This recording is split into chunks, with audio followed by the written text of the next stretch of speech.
Liz for KelownaNow, and I'm here with Amanda Krushel, and she is a wealth advisor with Valley First. Thanks for being here. Thanks for having me.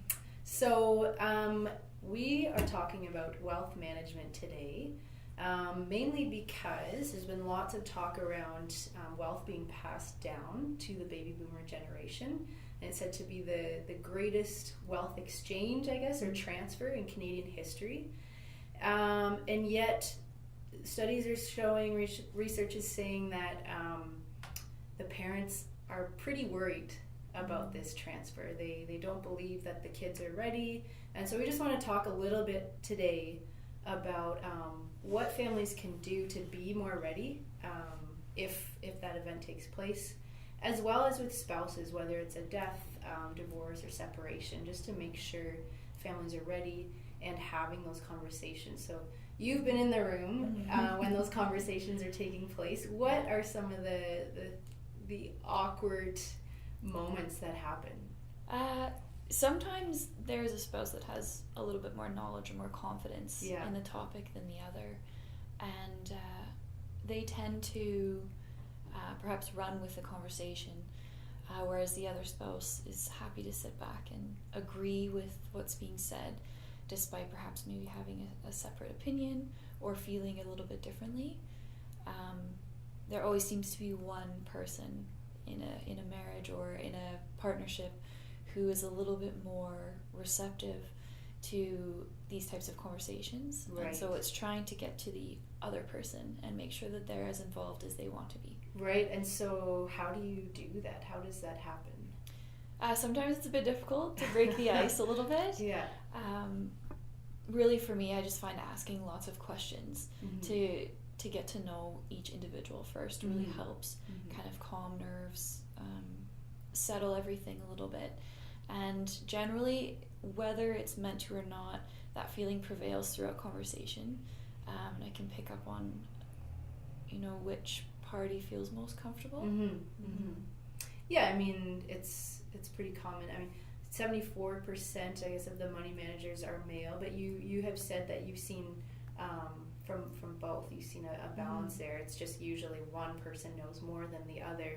And I mean, I've experienced that with friends that are even looking to buy a home, and one kind of is the expert and the other one just sort of stays quiet, fearful of saying the wrong thing. So are there things that that individual can do on their own to sort of gain more knowledge and feel more confident? Absolutely. I mean, coming in and meeting with an advisor that they trust is definitely a big stepping point. Just one-on-one? Regardless of whether it's with your spouse or not. Some people feel more confident speaking one-on-one, absolutely. And others, sometimes it's not so much the confidence, it's more so that they know their spouse is going to handle something, so they're happy for that to go in that direction. They don't need to worry about it. It's not a hands-on matter at the moment. Right.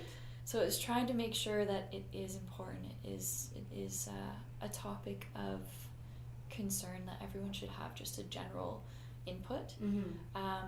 Well, also for kids, so we want to get into just a little bit back on track to the passing down of wealth from parents.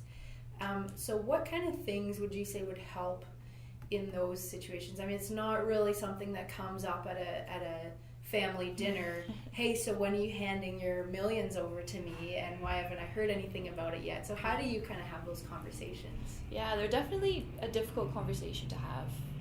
They're quite taboo. People like to shy away from talking about death and talking about their financial situation, but really breaking the ice and talking about the specifics of both of those is really important.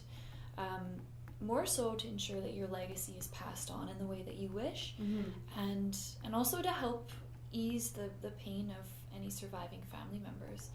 There's nothing more difficult than trying to learn of the family's finances while you're struggling through the passing of a loved one. Yeah. It's such a terrible time to have to undergo that. Yeah, so the majority of parents that are passing down the money aren't having, so they're afraid about the management of their money, but they're also not taking the initiative to have these conversations. So is it all on them? Who should initiate that? Is it the parents passing down the funds, or the heirs? Right.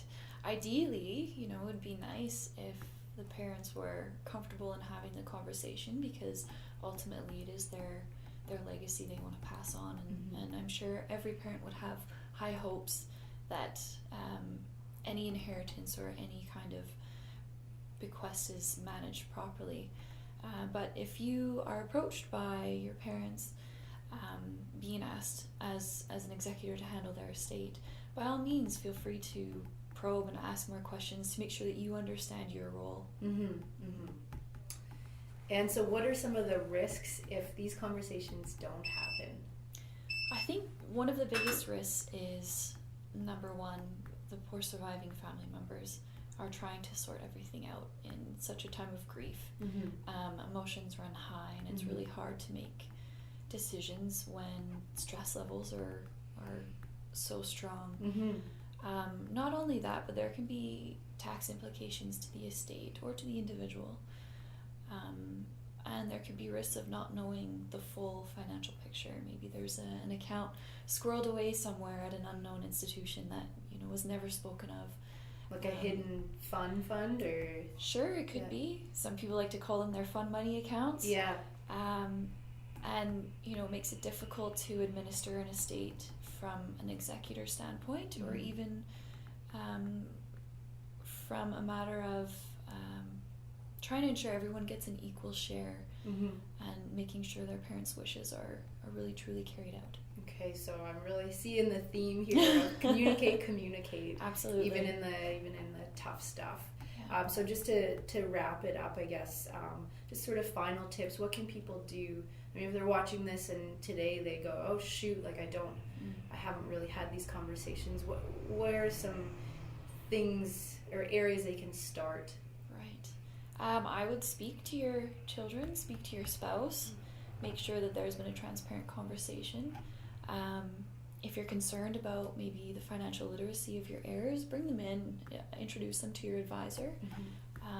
That'll get them started, and that will also give you peace of mind that the discussion's been had in a very, very frank manner. And any questions, please don't be afraid to seek the advice of a professional. And I guess it's okay to be awkward or uncomfortable. You see that a lot. Of course, so yes. It's it not happens be all easy. the time. Yeah, it's not easy stuff. So yeah, okay. Not an easy topic, but well worth the discussion. Okay, thanks so much. Thank Appreciate you for it. having me. Yeah, and for Liz, I'm KelownaNow.